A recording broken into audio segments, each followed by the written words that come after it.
বিএফডিসির মানুষ যদি ইবাদত বন্দেগী না করতেন তাহলে আমি সনি থেকে লাভ কি? চেয়েছেন এফডিসির মানুষ, করে দিয়েছেন কাদের মোল্লা, আর আমি একজন সমন্বয়ক হিসেবে কাজ করেছি।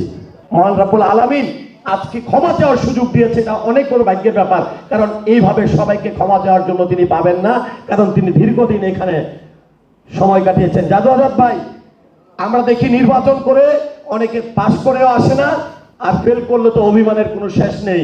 আমি আমার জন্য ভোট চাই না, আল্লাহর হস্তে, আল্লাহর হস্তে, আল্লাহর হস্তে আমি বলবো, আমি আমার পরিবারকে হারিয়ে আপনাদেরকে আমার মা থেকে দূরে। কারণ আমি যখন ইন্ডাস্ট্রিতে পা রাখি তারপর থেকে, হ্যাঁ, আমি বাংলাদেশের অনেক বড় সুপারস্টার না, রাস্তায় বের হলে মানুষ আমাকে চিনে না। আমার চেয়ে যোগ্য অনেক নেতৃত্ব দেওয়ার মতন আমার সম্মানিত শিল্পীরা আছেন। 19 দিন আগে ভোটার হয়েছিলাম, 19 দিন পরে আমি নির্বাচনে দাঁড়িয়েছিলাম। আপনারা আমাকে ভোট দিয়েছেন, আমাকে ভোট দিয়েছেন কোনো সেলিব্রিটি বা তারকা হিসাবে না। আমার যে মহৎ কাজের মধ্য দিয়ে আমি যাত্রা শুরু করেছিলাম, সেটাকে হয়তোবা ছোট ভাই হিসাবে আপনারা বুকে লালন করে আমাকে জয় করেছিলেন 2টি বছর। আজকে আমি ভোট চাইব না, এই 2 বছর কাজ করতে যে আমি অনেকের চাওয়া পাওয়া পূরণ করতে পেরেছি, অনেকের হয়তোবা অনেক কিছু অপূর্ণ রয়ে গেছে, কিন্তু আমি চেষ্টা করেছি একজন নেতা হিসাবে নয়, একজন সেবক হিসাবে সংগঠনের প্রত্যেকটা সদস্যের যে কোনো সমস্যায় অ্যাটলিস্ট ছুড়ে যেতে। দানবীর আব্দুল কাদের মোল্লা মসজিদ করে দিয়েছেন, তার অর্থায়নে আমার কিন্তু কোনো অবদান নাই।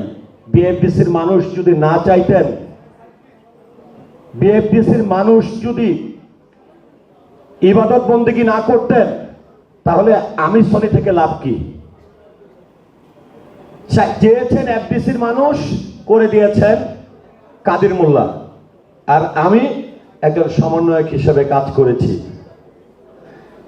তো যেটি বলছিলাম যে আমি যে কাজগুলো করেছি, আমার আদর্শ কোনো দল না, আমার আদর্শ কোনো ব্যক্তি না, আমি একজন সেবক হিসাবে কাজ করি, সেটি নির্বাচনের উদ্দেশ্য না। আমার 5 বছর বয়স থেকে আমার বাবাকে দেখেছি, রাতে মা যখন ঘুমাচ্ছে একজন মানুষ বিপদে পড়লে আমাকে নিয়ে কিভাবে গোপনে বেরিয়ে পড়তেন, কিভাবে হাসপাতালে ছুটে যেতেন, কিভাবে মানুষ এসে যখন আমার বাবার জানালায় টোকা দিত আমাকে ড্রয়িং রুমে ঘুমাতে দিতেন, যে রাতে যদি কেউ বিপদে পড়ে আমাকে যে উঠায় নিয়ে যাবা। তো আমি তো সেবক হয়েছি আমার বাবার আদর্শে, আর এখানে প্রত্যেকটি মানুষ আমার বাবার মতন, আমার বড় ভাইয়ের মতন, আমার মায়ের মতন। আমি নির্বাচিত হতে পারি কি পারি না, আমি এখানে এসেছি সেবক হিসাবে কাজ করতে। যাদের অভিনয় দেখে, যাদেরকে স্ক্রিনে দেখে, যাদেরকে দেখার জন্য এফডিসির গেটে দিনের পর দিন দাঁড়িয়ে রয়েছি, তাদের সেবা করতে পারছি, সেজন্য নিজেকে অনেক ধন্য মনে করছি। আর আমি কেন শিবা, সানু এবং জয় প্যানেল থেকে নির্বাচন করছি, এটার একটা অনেক বড় ব্যাখ্যা আছে, যারা করে তারা বলে না। 2টি বছর আমরা 2টি ঈদ উদযাপন করেছি। দেশের কি পরিস্থিতি ছিল আপনারা জানেন। আমি তাকে ভালোবাসি যে আমার যে ভালো সেবক হয়, কারণ মানুষ সেবা চায়। এই 2টি বছরে শানু ভাই ক্যাবিনেটে ছিলেন না। শানু ভাই প্রতিটা ঈদ আসলে বলতো, আমি প্রত্যক্ষ সাক্ষী, ঈদ আসলে বলতো আমরা সেমাই খাবো, মাংস খাবো, পিঠা খাবো, আমার শিল্পীদের কি হবে? সেদিন তো তিনি ভোটে নির্বাচিত ছিলেন না, তাহলে আমি কেন শিবা শানু প্যানেলে দাঁড়াবো না? জয় চৌধুরী, সনি ভাই আপনি কোথায়? রাত 3টা বাজে, সনি ভাই আপনি বেরিয়ে পড়েন, আমি আসতেছি। এই স্লোগানটা কে দিবে? পলিয়াপা, যিনি নিজে কোনো স্পন্সর এনে দেয়নি, নিজের টাকা, যতবার বলেছি আপু শিল্পীদের জন্য এই উদ্যোগ নিতে চাই, আপু সবসময় করেছেন। কাকন ভাইকে প্রায় সময় নক দিতাম, কারণ কাকন ভাইকে রাত 3টা নাই 4টা নাই আমি পেয়ে যেতাম। যে কে আলমগীর ভাই, আজকে একটা কথা বলছে, এটাই হয়তো আমার শেষ, আমি একটু বেশি সময় নিচ্ছি জন্য 2 বছরের অভিজ্ঞতা, কারণ আপনারা আমাকে একজন সেবক হিসাবে জানেন। আমি যে কিভাবে একটা কথা বলেছেন, তখন আমার চোখে পানি এসে গেছে যে আজকে আমি ভোট চাইতে এসেছি, আগামীবার পারবো কিনা জানি না। মহান রব্বুল আলামিন আজকে ক্ষমা চাওয়ার সুযোগ দিয়েছে, এটা অনেক বড় ভাগ্যের ব্যাপার। কারণ এইভাবে সবাইকে ক্ষমা চাওয়ার জন্য তিনি পাবেন না, কারণ তিনি দীর্ঘদিন এখানে সময় কাটিয়েছেন। জাদু আজাদ ভাই, আমরা দেখি নির্বাচন করে অনেকে পাশ করেও আসে না, আর ফেল করলে তো অভিমানের কোনো শেষ নেই।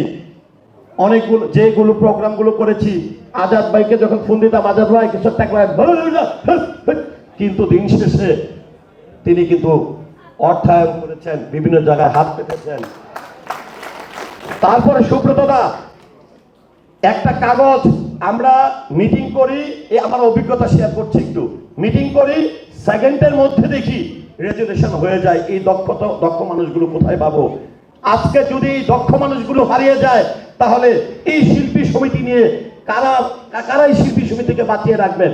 তারপরে এখানে আমাদের আরজু ভাই, যিনি কার্যনির্বাহী সদস্য, 2 বছর আরজু ভাইকে আমি বুঝিয়েছি, আরজু ভাই প্লিজ আসেন না, আমার বয়সে একটা শক্তির দরকার, যারা আমরা ছুটে বেড়াতে পারবো, যারা সেবা করতে পারবো। আরজু ভাই আপনাদের ভালোবাসার টানে, এই পরিবারের টানে আজকে নির্বাচন করছেন। শিপন মিত্র, যার দ্বারা বাংলা চলচ্চিত্রের অহংকার, এই শিপন মিত্র ক্যাবিনেটে ছিল না। অনেক রাত শিপন মিত্রর সঙ্গে পরামর্শ করেছে। আমাকে যারা মাঠে দেখেছেন, এর আড়ালে তো অনেক গল্প থাকে, তা না হলে আমাকে কারা উৎসাহ দিয়েছেন?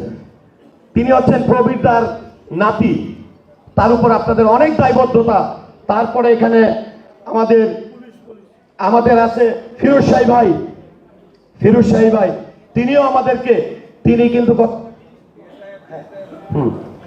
ফিরোজ শাহী ভাই এরকম বিরক্ত করেছি। আরেকজনের কথা, যেটাকে বলা হয় সুপারস্টার দিয়ে তায়েব, তিনি শুধু সুপারস্টার, পর্দার সুপারস্টার না, অনেক আমাদের এই 2 বছরে জানেন কখনো কখনো প্রেসিডেন্ট দেশে ছিলেন না, আমাদের সাধারণ সম্পাদকের অনুপস্থিতি, এই মুহূর্তগুলো আমি, সবাই বলছে 2 মিনিট, কিন্তু আমি কেন বলতে চাই যে আপনারা কেন ভোট দিবেন, আমাকে আপনারা কেন তো ভালোবাসেন, আমাকে যারা আপনাদের ভালোবাসার পাত্র বানিয়েছে তাদের কথা তো আমার বলতেই হয়, আমার কোনো মিনিট নাই। কারণ আপনারা অনেকেই বলেন সনি মোবাইল খুললে তোমার পাওয়া যায়, ফেসবুক খুললে তোমার পাওয়া যায়, কে মারা গেছে কখন, কত সালে, সেটা তুমি লেখো, তোমার মাধ্যমে আমার অনেক সহকর্মীর খোঁজখবর পাই। আবার অনেক মিথ্যা, অনেক রটানো হয় যে এমুকে মারা গেছে, তমুকে মারা গেছে, অথচ সে ঘরে বসে বিছানায় শুয়ে তার পরিবার দেখছে মিথ্যা সংবাদ। যে কারণে তারপরে আমাদের জলি ভাই, কিছু কিছু জিনিস থাকে যে মুভমেন্ট করার জন্য আমরা 2 স্তরে সাজিয়েছি। আমার অভিজ্ঞতার আলোকে বলছি, কিছু সিনিয়র রাখেন, কিছু জুনিয়র রাখেন, যারা আমরা দৌড়ে বেড়াইতে পারবো। এর মধ্যে জলি, হ্যাঁ জলিকে, শিরিন শিলা, সে আমার নাটকের বন্ধু, আমার পূর্ব একটা অভিজ্ঞতা আছে যে তাকে দিয়ে কি হবে না হবে। কারণ দিন শেষে আজকে 1984 সালে শিল্পী সমিতি সংগঠিত হয়েছিল শিল্পী এবং সংগঠনের স্বার্থে। সংগঠন এবং শিল্পীদের স্বার্থে কল্যাণে যদি কাজ না করা যায়, এখানে নির্বাচিত হয়ে কোনো লাভ নেই। সেই স্বার্থে শিরিন শিলা। তারপরে আরেকজন কিংবদন্তি অভিনেতা, বাংলা চলচ্চিত্রের অহংকার, আলী কাকা। অনেকেই বলে আসলে মুরব্বী, কিছু কিছু মুরব্বীরে পাওয়া যায় না, কিন্তু কিছু কিছু মুরব্বী যে কত কাজের, এটা আমি আমার বাবাকে হারানোর পর বুঝতে পেরেছি। তো আলী কাকা, তারপরে আমাদের জেসমিন আপা, এর আগেও ক্যাবিনেটে ছিল, অনেকে প্রশ্ন করেছে জেসমিনকে কেন এবার জয় চৌধুরী শিবাসানু প্যানেলে নিয়েছে।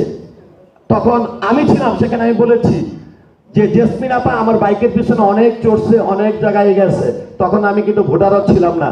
আর জেসমিন আপাদের একটা অবদান ছিল গতবার আমাকে নির্বাচনে দাঁড় করানো, তাহলে কি সেই মানুষকে এই প্যানেলে আনা উচিত হয়েছে না? তারপরে শুনেন, কথা বলতে পারলেই অনেক কিছু হয়ে যায় না। অনেক বড় বড় শক্তিশালী ব্যক্তিত্ব আছে, অনেক নেতা আছে, অনেক সমাজসেবক আছে, যারা মঞ্চে দাঁড়িয়ে কথা বলতে পারে না, কিন্তু কাজ করতে পারে, উৎসাহ দিতে পারে। আমাদের এমন একজন মানুষ যিনি কথা বলতে না পারলেও তার হৃদয় আছে, যখনই তিনি এফডিসিতে ঢুকেন তখন সবাইকে জাগ্রত করে রাখেন, কাবিলা ভাই। যাক, আমি আমার জন্য ভোট চাইবো না, আপনারা শিবাসানু জয় প্যানেলকে জয়যুক্ত করবেন। কারণ এখানের প্রত্যেকটা মানুষ, আমি দেখেছি এবার নির্বাচন হচ্ছে, আমাদের কেউ কাউকে বলি না কনভেন্স দেন, কেউ কাউকে বলি না এই মনোনয়নপত্র একসাথে সেক্রেটারি উঠাবে, আমরা আমাদেরটা নিজেরা যার যার মতন করে করেছি। কেন? যার ক্যাপাবিলিটি নাই, যেই প্রার্থী হয়ে যদি প্রার্থীর যদি অন্য নিজের প্যানেলের কোন একজন নেতার কাছ থেকে কনভেন্স দিতে হয়, তাকে দিয়ে আমার শিল্পীরা কি আশা করবে বলেন? যেই প্রার্থী নিজের মনোনয়ন কেনার সেই টাকা সক্ষমতা নেই, সেই প্রার্থী 573 জন যারা হা করে আমাদের দিকে তাকিয়েছে, তাদের জন্য কি করবে বলেন? যেই প্রার্থী আজকে আমরা যখন কোথাও যাব, কোনো কাজের জন্য যাব, অনুদানের জন্য যাব, আমরা এখানে প্রত্যেকটা মানুষ আমরা আরো আপনাদেরকে নেয়ার মতন ক্যাপাবিলিটি আরো 5-10 জন মেম্বারকে নিয়ে আমরা 10টি গাড়ি মুভ করার সক্ষমতা আল্লাহ আমাদেরকে দিয়েছেন। আজকে এফডিসির সমিতির সাত নষ্ট হয়ে যায়, তমক নষ্ট হয়ে যায়, এই জিনিসগুলো যখন আপনাদের জন্য মানুষের কাছ থেকে চেয়ে আনি, তখন এটা আপনাদের হক। কিন্তু এই হক দিয়ে কেন সাত ঠিক করা হবে? ক্যাবিনেটের মানুষ কেন নিজের অর্থ দিয়ে এই সাত ঠিক করতে পারে না? যাক, আমি অনেক কথা বলছি, সরি, আমি ক্ষমা চেয়ে নিচ্ছি। আমার এই 2 বছরের অভিজ্ঞতাটা একটু শেয়ার করার দরকার ছিল সকলের কাছে। আমি আমার জন্য ভোট চাই না, আল্লাহর হস্তে আমি বলবো, আমি আমার পরিবারকে হারিয়ে আপনাদেরকে আমার মা থেকে দূরে আমি প্রত্যেকটা মুহূর্তে একটা কথা বলি, আমি যদি অসুস্থ হয়ে পড়ি, এই মানুষগুলো আমাকে প্রথম হাসপাতালে নিয়ে যাবে, পরে আসবে বোন, পরে আসবে মা, পরে আসবে আত্মীয় স্বজন। এই মানুষগুলোকে যেন বঞ্চিত না হয়, এই শিল্পী সমিতির অস্তিত্ব ধরে রাখার জন্য এই প্যানেলকে ভোট দিবেন, এটা আমার রিকোয়েস্ট।